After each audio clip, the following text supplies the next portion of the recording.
સુરતમાં અસામાજિક તત્વોનો આતંક વારંવાર સામે આવે છે ત્યારે પાંડેસરા વિસ્તારમાં અંગત અદાવતમાં દંપતી ઉપર જીવલેણ હુમલો કરાયા હોવાની ઘટના પાંડેસરા વિસ્તારમાં બનતા પોલીસ દોડતી થઈ ગઈ હતી। સુરતમાં વારંવાર અસામાજિક તત્વોનો આતંક સામે આવી રહ્યો છે ત્યારે પાંડેસરા વિસ્તારમાં પતિ પત્ની પર જીવલેણ હુમલો કરાયા હોવાની ઘટના બની છે।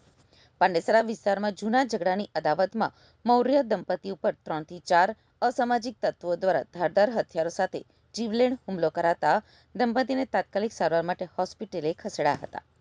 તો આ બનાવની જાણ થતાં જ પાંડેસરા પોલીસે ઘટના સ્થળે જઈ ગુનો નોંધી તપાસ હાથ ધરી હતી। मैं सर दूध लेने गया था तो वहाँ से पहले 3 लड़के लोग खड़े थे तो मैंने देखा तो मैंने खुद बोला नहीं, फिर कुत्ते के लिए दूध देने गया तो वहाँ से 3 लोग आए, बोले मेरे भाई को क्यों मारे। तो मैंने बोला भाई अपना पटाव तो हो गया था, सब कुछ हो गया था, अपने को कोई झगड़ा वगड़ा करना नहीं है।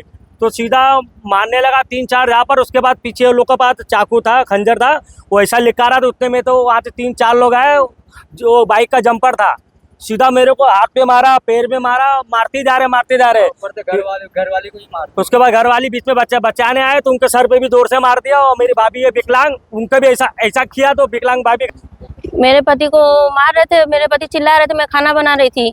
मैं जैसे ही बाहर निकली इनको बचाने के लिए, मैं मना कर रही हूँ, मुझे ढकेल दिया, मैं गिर गई। फिर मैं बचाने गई तो मुझे चाकू से मार दिए सर पे, और डंपर मोटा क्या लोखंड लिए थे उससे मार दिए। इनके बचाने के चक्कर में मुझे भी मार रहे। जो मारने आए थे उनको आप जानते हो?